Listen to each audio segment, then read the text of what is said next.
Okay, so hello everyone. So it's really a pleasure for me to introduce you Yue Hu.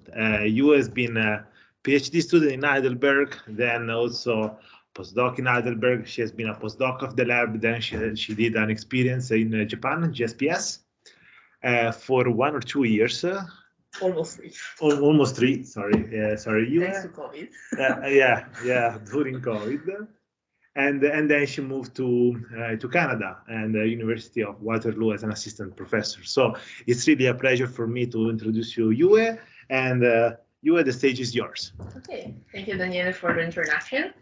So today I'm going to talk about active physical-humanoid interaction, what and how. So this is my most recent direction of research. It's slightly deviated from what I used to do before when I was here and before when I was doing my PhD. So I start with a brief recap of my personal background, my research journey. So as Daniele mentioned, I did my PhD in Germany, in Heidelberg, and I used to work on walking, so on humanoid robots walking and analysis of human walking as well. And I was working on ICAP. So that's why after my PhD and my first postdoc in Heidelberg, I ended up here. In IIT, at the time it was still called BIC, with Daniele, and we worked, I mainly worked on the whole body motion control, so on the walking and teleoperation framework. You may have seen this picture on the video on your channel somewhere else. So that is me in that video. And afterwards, I moved to Japan for almost 3 years. I was planning on staying there only for 2, but you all know what happened between 2020 and 2022. So that's why I stayed there for 3 years. So I was a JSPS postdoc fellow, and for a year I was also assistant professor. So I was at AIC, so that the lab is called Joint Robotics Lab. It's a collaboration lab between the AIC Institute in Japan and CNRS in France. So half the lab were actually French people. And then I spent almost a year as assistant professor at the TUAT University in Tokyo, while waiting basically to be relocated to my current job position, which is assistant professorship on tenure track at the University of Waterloo, where I lead my own lab. So the name of my lab is Active and Interactive Robotics, short for A.I.R lab. The research areas that we focus mainly on are physical and social humanoid interaction with collaborative robots, but also humanoid robots. So the type of topics that we're looking at are robot control, human factors, optimization, social science, machine learning. We currently have something going on in each of these directions, but since the lab is still young, these topics are still under development. So the Active Interactive Robotics Lab is one of the many robotics lab at the University of Waterloo. This is just an overview to show you what is the environment like at the University of Waterloo. There's many labs working on autonomous driving, but also some working on exoskeletons, assistive devices, and humanoid robots. We actually have 3 humanoid robots on campus, 1 ICAP, and the 2 humanoid robots from PAL that you may be familiar with. So that's just as an introduction to my background.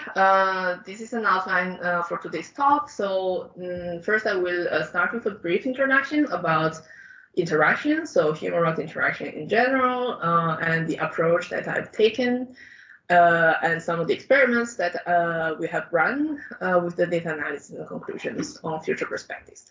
So the content of today's talk is mostly work that I've carried out when I was in Japan, but it continues within my lab currently in Waterloo. So where it all started. So when I first applied for my JSPS position in Japan, I forwarded my application with these 3 pictures. And this was my dream, in a sense. I think we can still define this as a dream because we cannot redo this yet. I didn't have a full-size humanoid because I had only a half iCap at my disposal at the time to make these pictures. So, but my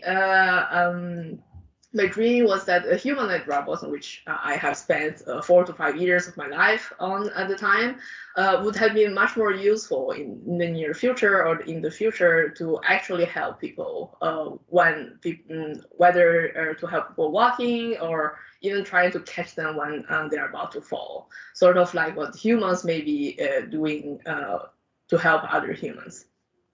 Nevertheless, this idea was extremely ambitious, as you may know well.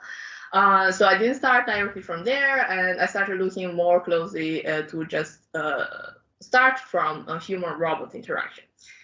So to start looking at human-robot interaction, we first have to look at robots and humans. As you may know, robots work very well with each other because they can coordinate things almost perfectly, unless there's some technical issues. They share protocols and they can achieve pretty efficient tasks, sometimes better than humans. At the same time, humans can actually collaborate pretty well with other humans too, right? We even without talking, we can understand each other's intention in specific situations. So this leads to human-human collaboration, also pretty efficient under certain aspects, and we can do definitely a very wide variety of complex tasks that robots are not capable of yet. When we want to put the 2 of them together, say robot and human in the same loop, at this point we have a few issues that we need to take care of.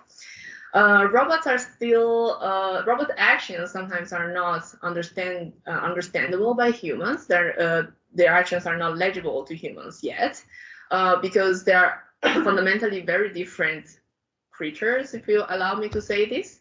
And humans have a hard time judging what the next thing the robot is about to do, right? Why for robots this is very clear, because they share information.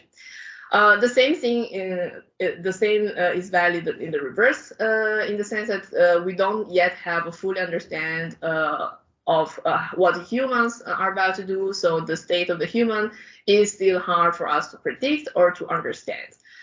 Some maybe are easier to understand. For example, their current physical posture. That's something that we can infer already. But what's their current emotional state?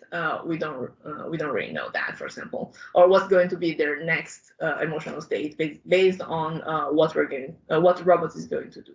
So those are things that are even hard for humans to predict, to not say for a robot. But there are things that kind of need to be taken into account when we want to put the robots and humans in the same loop. So in the current state of the art, human-robot interaction research, we have mainly 2 directions. The first is physical human-robot interaction, where the physical safety of the immediate users are put as priority, which is, of course, extremely important. The focus of the research is mostly on estimation of the human state from kinematics and dynamics perspective, real-time control, and oftentimes we tend to we have actually international standards that regulate the technical specs and speed and forces of these robots in close proximity to humans, and these oftentimes lead to a downgrade of performance. For, of course, safety purposes. In the social direction, instead, there is extremely limited physical contact between humans and robots, and the robots are usually also less complex in a way. And the focus is most of the time on the human and less on the robot.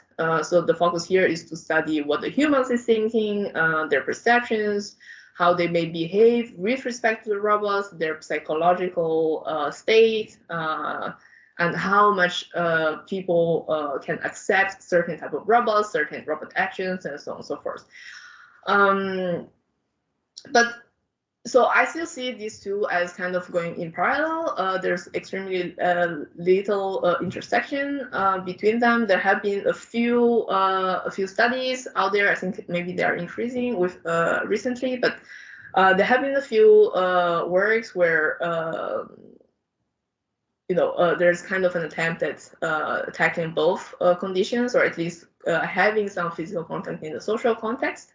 While I feel, at least that in the physical domain, we still kind of lack, not the knowledge, but lack the consideration of the human side a little bit, to a certain extent. And then I like to show this video, which is extremely old by now. It's from 1993. And yes, in 1993, they were already working on humanoid robots feeding people. So this is a robotic arm. I think it's from Stanford, if I'm not wrong. And I just want you to look at how this person is reacting to this interaction with the robot. My guess, and I think I'm pretty right, is that this person is the person who programmed the robot, or at least he's maybe one of the researchers in the lab where this robot was made and programmed. And sure, this was 1993, so systems were highly unstable. Probably we're talking about what is 30 years ago. I'm just computing the years. So it's a very long time ago for robotics technology, irrespective today. But from one side, we haven't really breached this stage yet, in the sense that the humans, with respect to robots, if the robot is doing this specific task, we're probably still very concerned, maybe a bit worried about the performance of the robot, whether the spoon is going to end up in my mouth or the spoon is going to end up in my eye. So what is the person thinking, or what the person is feeling? And in this kind of situation, should the human adapt the robot as the person is doing? He's basically going towards the spoon and feeding himself at this point, or should the robot adapt better to the human? And how could we do that? So these are the type of questions that lead to my current research, which is try to get robots and humans closer and vice versa. And that's what I define as active and interactive robotics. If we want to use robots in everyday situations, say in maintenance tasks, in helping people with daily tasks, or in this kind of situation, there's always unexpected events that can happen, right? Because whenever there's a human in the loop, there is a lot of unpredictable conditions, and humans can make errors. Not saying that robots cannot make errors, but the probability of error is higher when there's a human involved. In this, and not only human errors, but we also have to take into account that humans are humans and they're not robots, and not all humans are engineers. And they may have mood swings every now and then. So if we want to use a robot for daily life, not just for professional purposes, for daily, for example, to take care of an older adult, right? We do have to take care of those aspects as well. So we do need to understand those things. In this case, we envision the robot's actions to be supportive, corrective if the person is doing something extremely wrong. I mean, it can happen, right? And the task should be at the same time human-oriented, but also goal-oriented. Because the robot, in my vision, is that the robot is there for specific reasons. It's not just there to be a presence, just like that. So the robot likely has a goal, and that goal should be accomplished. But in accomplishing that goal, it should take into account that the human is also involved. In this domain, I started then thinking about a type of interaction that I define as active physical human-robot interaction, which is a type of interaction during which robots may take a physical action on the human without prior notifications. This is a type of physical action that is inevitable. It happens all the time when humans and humans interact. But as of now, the type of approach that we take with physical interaction control is that the robot is extremely constrained. It tends to be on the safe side, of course, because we're not yet that sure about what's going to happen if we actually poke the person suddenly without telling them with a robot. How can we do that? So my idea is that we need to understand the state of the environment, of course, but also the state of the human. And these states should not be only the physical state, but also their psychological state, what I call the mental state. If we can predict their next physical and mental state, we could use these as part of how we're going to control the robot. Disclaimer here, I haven't reached the control part yet. So today's talk is mostly about how we can understand this state of the person. Because the problem itself has not been really navigated before, and it is a very challenging one itself. We're kind of trying here to reverse engineering the person, but it's a very difficult task. So to study this type of interaction, we had two hypotheses that we wanted to test. So the first is that these unanticipated actions, so these not previously announced actions of the robot, will cause measurable alterations in the user's physical and physiological data, in the sense that there is something that we can measure. And that during this interaction, these measurable changes, so these measurable physical and physiological data, could be explained with their personality and their perceptions of the robot. So here we're trying to link measurable data, real-time measurable data, with items that are not usually real-time measurable, such as personality and perception. To do this, we ran an experiment, a user experiment. So in this experiment, you have the person and the robot, and the person has to use the robot to play a visual game. So because the user has to use the robot to play the game, there's an established direct physical interaction. And during the game, so the robot is controlled with its own controller, that doesn't have the human in the loop yet at this stage. And during this interaction, the robot can take some kind of action. I will explain later what these actions are specifically. This robot can take some physical action on the user. Then we collect data, right? We need data to actually analyze this situation.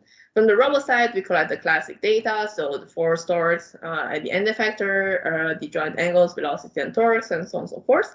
For the human side, we also collect a lot of data, starting from their motions, and so that would be their physical state, and other data that can give us some information about their mental state, including eye tracking, galvanic skin resistance. For those who don't know, this is basically your sweat level, PPG sensors.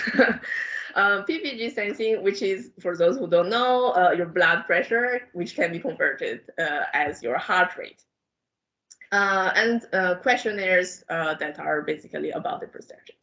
So this information can give us roughly some kind of measure of their physical state in terms of their postures, their mental states in terms of mental load and stress, for example, and their perceptions.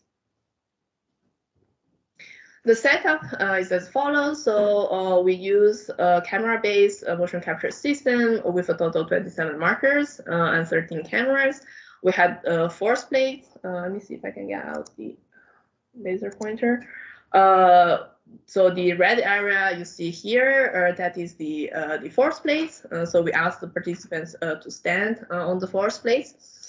And they have to use the robot to play the game. So this is an actual participant playing the game using the robot. And we had also an eye tracker, which is a pretty heavy setup, in my opinion, because it had a head and it had a bunch of cameras.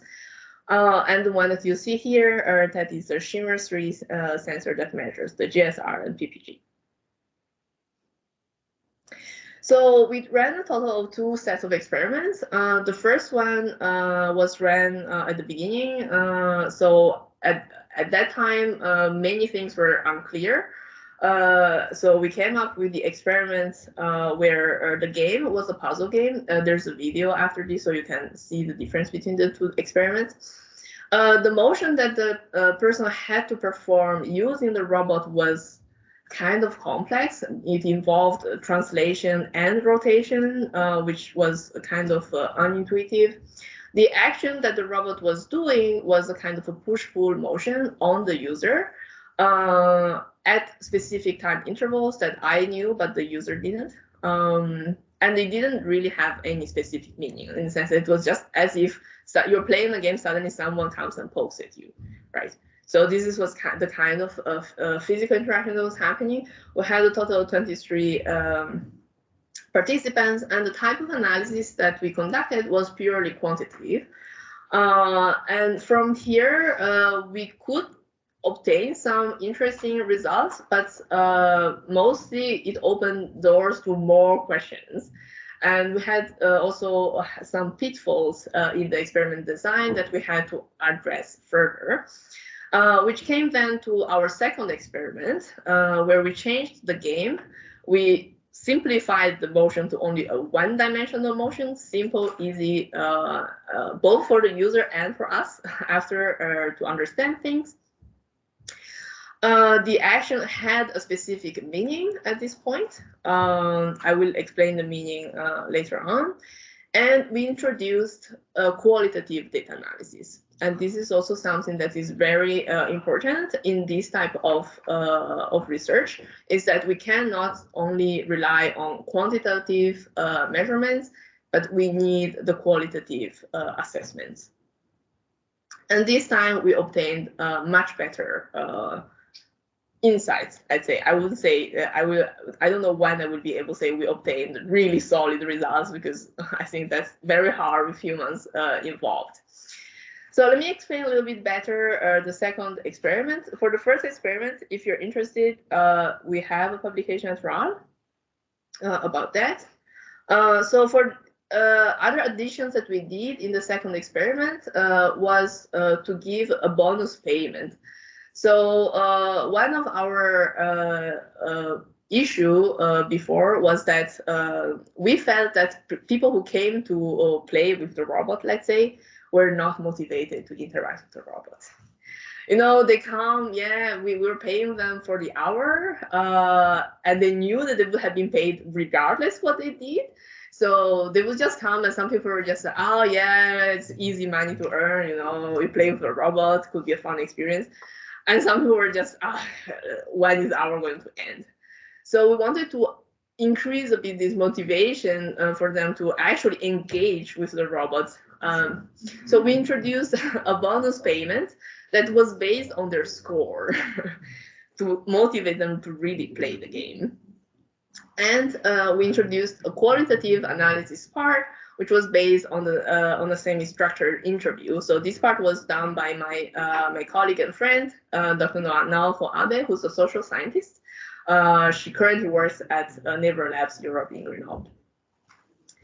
In terms of questionnaires, before the experiment, we asked the participants to fill in the personality traits questionnaire so that we could use this information later on. The negative attitude towards robot scale, so this is one of the perception questionnaires. And in post-experiment, we asked them to fill in the self-assessment mannequin. So this assesses the changes in emotions. As well as the perception of robots questionnaire, which is called CH33. This questionnaire was chosen because it was made and verified by a Japanese psychologist. So, and they had based their questionnaire on more than 2,000 people. This is something that we couldn't possibly afford. So that's where it's good to have something existing in literature to use. And this would allow us to assess possible changes in the perception with respect to the robot before and after these experiments. So what was the task of this experiment specifically for the user? The game was to catch coins. Actually, where is the? Oh, okay, sorry. I was looking for the video. The game consisted in catching the coins, and the sum of the score of their games would have been their bonus payment. So coins were 1, 5, 10, 20. This corresponds to real Japanese coins. Actually, in Japan, they don't have 20 cents, I think, but 20 yen. But they are Japanese yen. And what the participant didn't know, so this is something that we did not tell them at any time, actually, unless they asked after the experiment, is that, first of all the games were the same, but I think they didn't realize. And the second item is the most important, is that the robot objectives, which caused the robot action, was hidden. So we didn't tell them that the robot was going to perform specific actions. And this action was that the robot, every time there was a 10 or 20 coin falling to be caught, the robot would try to push you towards that coin. So that was the force was high enough. So this was implemented with a QP formulation where we could have a position task, and basically we just increased the stiffness on the position task whenever on the specific location of the coins whenever that coin was showing up on the screen. So here's the video of the two experiments. You can see on the left was the first experiment where you had the users had to locate this puzzle piece at a specific location, and you see that this is me, by the way, in both videos. I had to not only move it left and right, but also turn it up around to match the actual pose. So that was very complicated in a way. The type of action was just a kind of disturbance. You see that the person almost could fit the piece in the red area, but the robot basically disturbed that moment. So this is one of the reasons for which a lot of people perceive the robot as just a disturbing entity there, not really helping. Why is it doing this? That was not good for what we wanted to achieve. So we came up with the second idea where the game you see here is extremely simple. You just have to move it left and right. We didn't have any constraint on the Z direction. So because, you know, everyone has a different height. So if you're 1.90 meters and you come in, though we actually had the constraint on the height, but you could just move it up and down at your will. And the type of action is to drag you towards the coin. So this is here is a little bit small, but I don't know if you could see here. There's a coin falling, and the robot was dragged towards this. The user was dragged towards that direction to catch that coin. And the force I had verified with very big guys in the lab that they also could definitely feel that the robot was moving towards somewhere. The positioning was not precise in the sense that we didn't want the user to just do nothing and let the robot do. The positioning was a rough position because this was torque control with low stiffness on the joints. So once the position has been reached, you still have to precise a bit your positioning to actually catch the coin, so that the user was not purely relying on the robot. So the flow of the experiment was that they would have watched an instructional video, which is the video that you just saw of me playing with the robot. Was much longer, but something like that. Then they would fill in their pre-experiment questionnaires. Then we would have to template their baseline information so that we could have something to compare with. Then they would perform 2 trial sessions. In the first one, they just try to get familiar with the robot, and the second one, they play. In the trial session, the robot is not doing the action, so they don't know that the robot is going to have any action. They purely play the game, and the robot is just passively following. And at this point, we ask them to rate their emotional state and their perception of the robot. So how they feel with respect to a robot that is just compliant to their behavior. And then we ask them to perform the active session where the robot is performing the action for 3 sessions consecutively, after which we ask them, after each session, we ask them to fill in their emotional state so that we can have a measure of how it's changing throughout the experiment. And at the end, we ask them again to fill in how they felt about the robot now. Then we remove the sensors and they perform the semi-structured interview. So for this experiment, we had some specific recruitment criteria. The first and very important is that they had to be Japanese nationals, born and raised. Okay, this was easy to impose in Japan because, and it was during COVID again. So it was also hard to lay hands on people that were not Japanese. But it's also very important because Japanese culture is very uniform. And as you may know, their view on robotics is kind of different from the rest of the world. They are actually very eager in adopting robots immediately for whatever in their life, which is in contrast with many Western countries. I mean, allow me to say that. So that was an important item for us. And their age had to be between 20 and 50, so that we actually try to have 3 categories of age, 20s, 30s, and 40s, roughly equally balanced, also in terms of gender.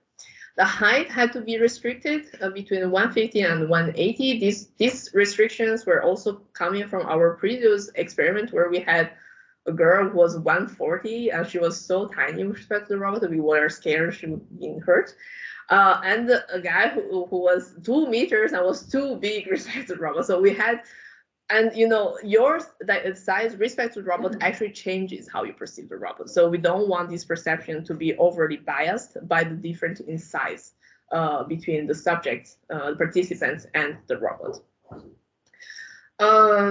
No prior experience with this similar experiment, so we didn't reuse any of our previous participants, and no special health issues such as movement disorders and heart diseases. So those were conditions that we imposed. We ran this for 40 participants, and I just want to remind you again that they all watched the exact same instructional video. We did not give them any further instructions on how to behave with the robot. And it was very interesting for us to see that a lot of people just decided to behave as they wanted. They approached the robot the way they wanted. Some people went with 2 hands. We have this one that almost destroyed the robot. And these 2 that were just one-handed, using it with only 1 hand. So everyone had their own approach, despite having watched the same video. And what you can see here on the right is how the perception changed between before and after. The other thing interesting to note is that not everyone changed in the same way, in the sense, not everyone first felt the performance was higher and then felt the performance was lower. It was very different, which indicates that is probably related to how the experiment went, some of other information that could be, for example, their personality, their job, their professional background, and so on and so forth. So this was, let's say, yet another indicator for us that is definitely challenging to decode human behavior with respect to robot interaction. So we ran data analysis on this set of experiments as well. The publication, you have it up there in the transaction human-machine systems. I'm just going to briefly go through that. So if you remember, we had 2 hypotheses. The first one was that these actions that the robot is doing can cause measurable alterations in their physical and physiological information. This means that we're looking at the differences in the measurements and questionnaire, which would mean just performing some variance tests. And the second one is that during these interactions, those measurable data could be actually explained with people's personality and perception. That means that we're looking for relationships between measurable data and perception, and this would lead to some correlations. So the type of data analysis we perform were mostly statistical. So let's look at some of the results. In here, you can see the difference of how their emotional state has changed. Basically, most of the people preferred the trial session. They had higher pleasure, which decreased immediately with the first active session when the robot started to have its own independent thoughts, and then slightly went back afterwards. They were more aroused because I think of the same reason, and their feeling of dominance increased with time. The other things that we could notice for all the participants is that the amount of forces they exerted on the robot increased with time, with the number of trials as well. We hypothesized that this could be because they were trying to impose themselves on the robot in an attempt of controlling the robot from doing its own actions, or to control the robot so that it complies with their actions.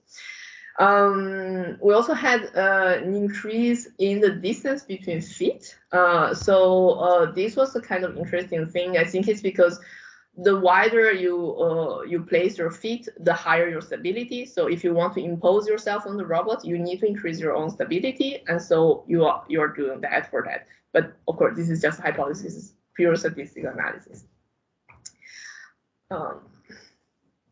A few other results on correlations. One of the interesting things that we found was actually that age was positively correlated with the end effector forces. So the older they are, the higher the amount of force they use on the robot.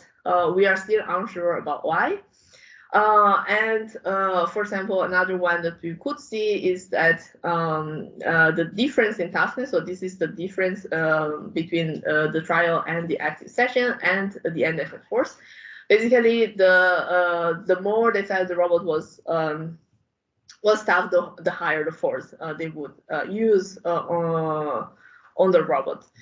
This might be, in the sense, expected, but it was, let's say, in a way proven by the experiment.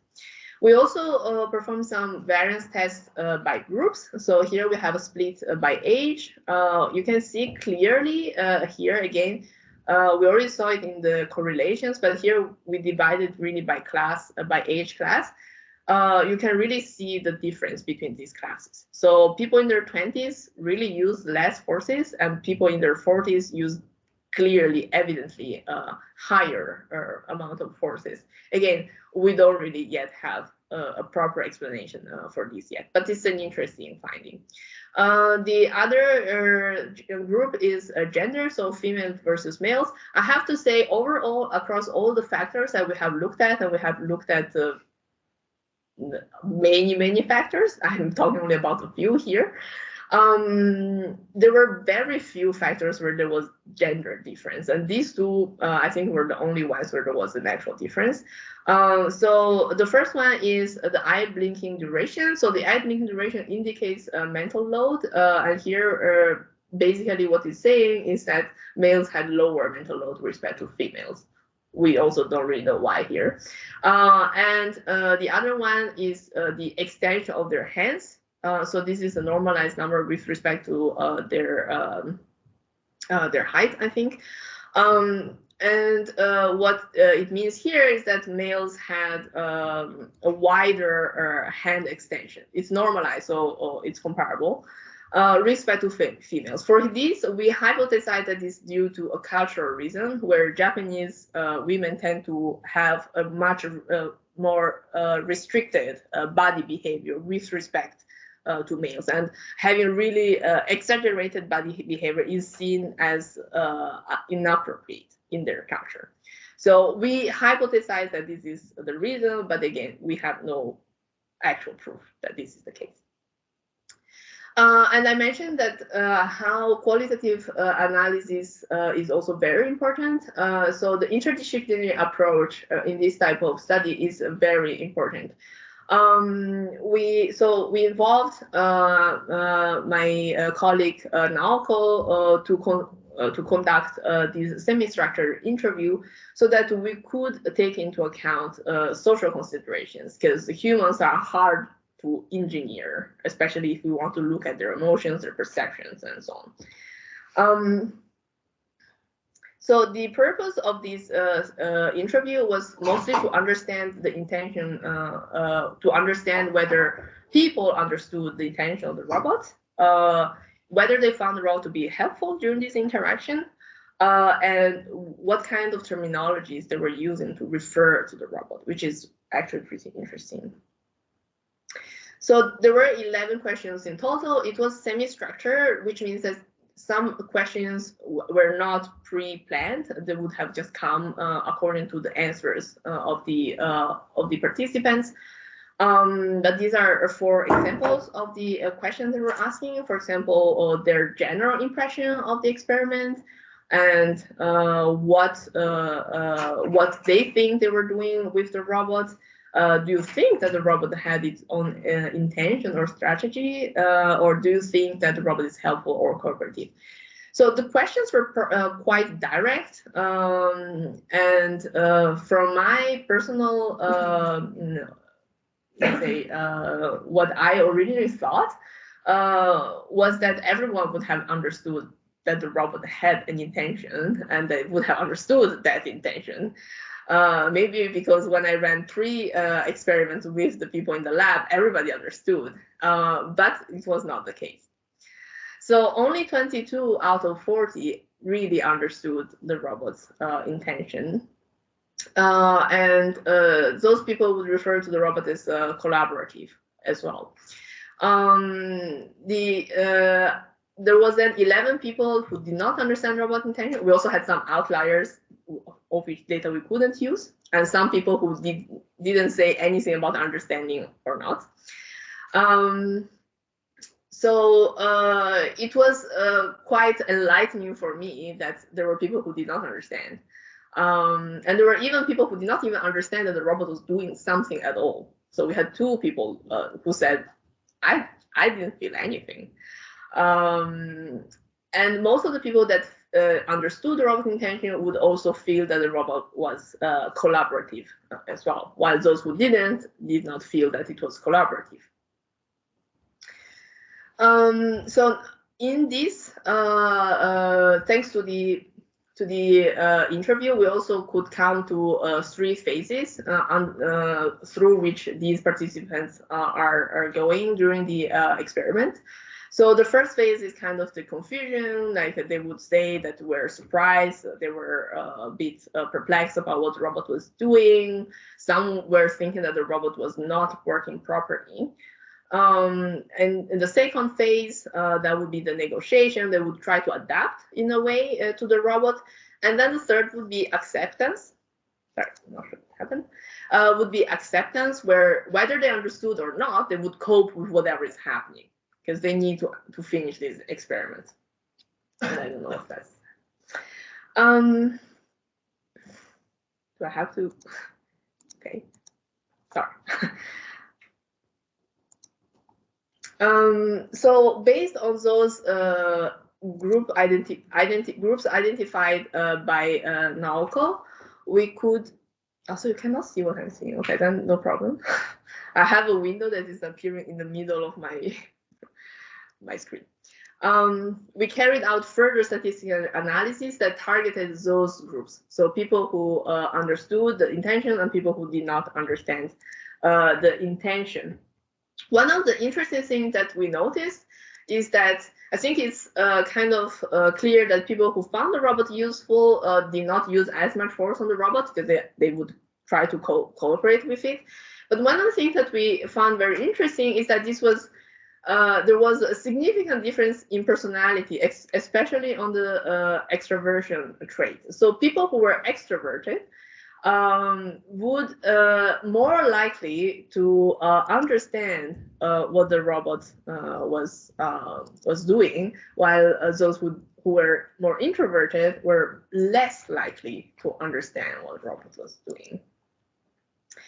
And then a few other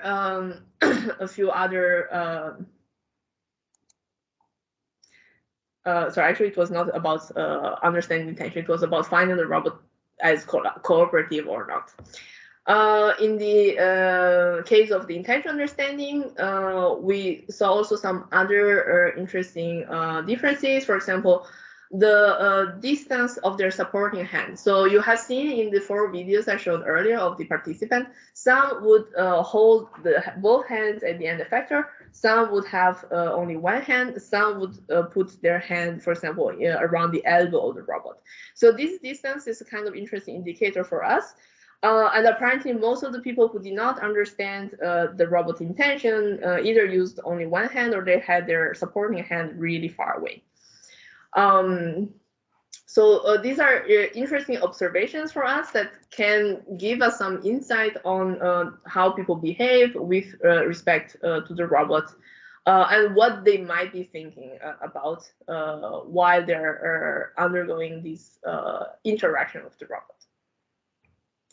So that actually wraps up my talk today. So with the results I showed you, we could verify our 2 initial hypotheses. So we could see alterations in perception and measurable data, and they could potentially be measured via physical and physiological data because we could see potential correlations there. What we are doing now, so we have a paper in revision that is about the social interaction, social science analysis itself. And what is the next step for this study is we are continuing with further experiments, more targeted each time to drag down to a smaller set of factors that we could actually use. For example, we are mostly focusing now, I think, on the forces at the end effector and the posture of the person, as well as their personality. And we hope, of course, in the future to be able to actually use this information back in the control of the robot to achieve an active interaction. And eventually, last but not least, generalize for different type of robots, because of course here we use only a collaborative robot arm, which is kind of anthropomorphic because it has this head display. But surely if we had a big humanoid or a small humanoid, for example, that would be very good. Yeah, so that's everything. I'm open to questions.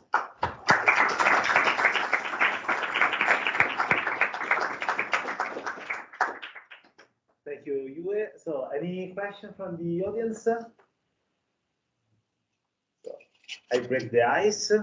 So you mentioned something, a couple of things really interesting. So you mentioned that the more extrovert you are, the more you understand the robot intention. So the more you find the robot being a cooperative. Oh, sorry. The more you find the robot cooperative. So how did you measure the fact that the person was extrovert or introvert? I mean, did you? We give there's several questionnaires out there that you can so use. It was in the questionnaire. Yeah, so we asked them to do this at the beginning of the experiment. Okay. So we wanted to do this because there have been a few other studies that demonstrate that the personality actually impacts a lot in the way you interact. I mean, this is also why you interact with other people, right? So it also affects how you interact with a robot. So we wanted to see if this would have been the case also in our experiment, which is a strictly physical type of interaction. Because the other studies that have looked at this, maybe they were more looking at I don't know, gazing, the robot is sitting there and looking around and things like that, right? But in this case, we have a very direct, they are basically forced to physically interact with the robot. Whether this still has an influence on their, I mean, whether this was personality dependent. Okay. Yeah, so they fill in a personality questionnaire before the experiment. Okay, then I have the second question. So I don't know what is your standpoint on the role of the prediction. I mean, because you might do the same tasks while you train neural networks that somehow or then anticipate the motions, and the robot can move using the anticipation of the human. And then the perception of the human might be different if the robot uses the human perception. So do you think that the role of perception in this case might change the overall outcome, or you think that the prediction, so the role of prediction, or you think that the prediction does not substantially change? Yeah, so that's a very good point in the sense that we haven't reached there yet, but it is very difficult to understand at this point, in the sense that we have, first, we haven't really reached the point where we can say we will be able to predict their perception or their emotional state, fundamentally because we don't have enough amount of data. Like we have, for example, we have 40 people here. And these 40 people are broken down into, I don't know, 5 classes of data. So I have tried to do some clustering on the data to see if we could, but I think the amount of data is not sufficient. Sure, we're trying to look whether we could rely on this amount of data to make some prediction. But as you mentioned, it could change in the sense that if the robot is behaving according to your perception, then your perception is different, then it's no more looped back.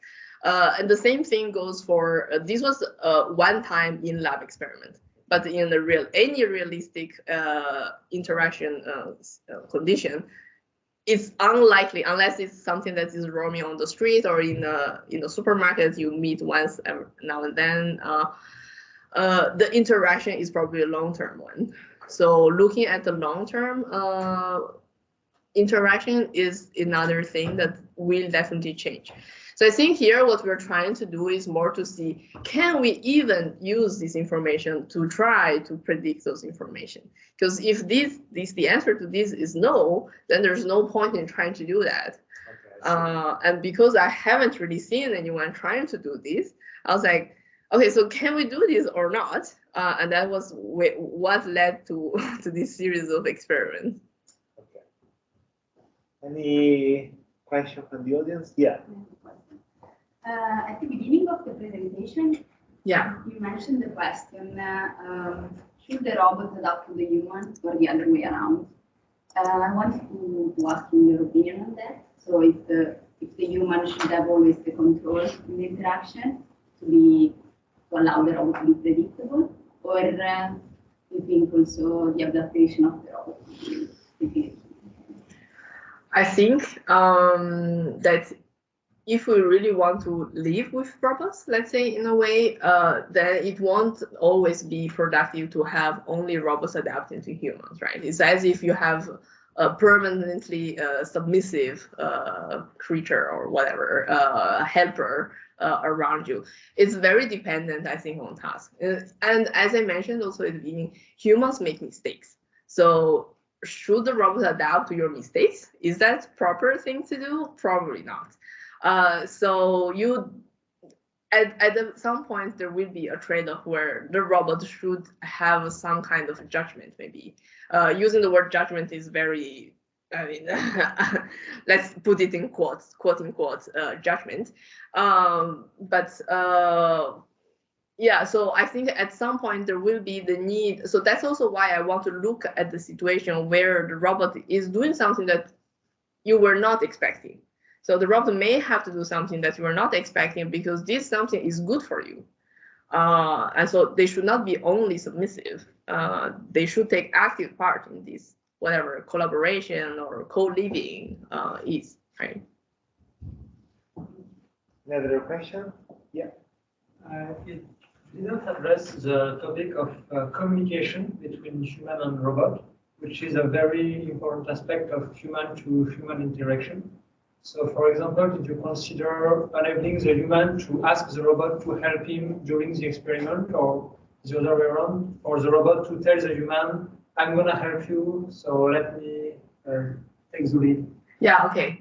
So we didn't do this in the sense that we explicitly avoided doing that, actually, because we wanted to be something, because sometimes when you have, of course, that is very important in specific conditions. So in the future, maybe that's something that we're going to test as an additional condition.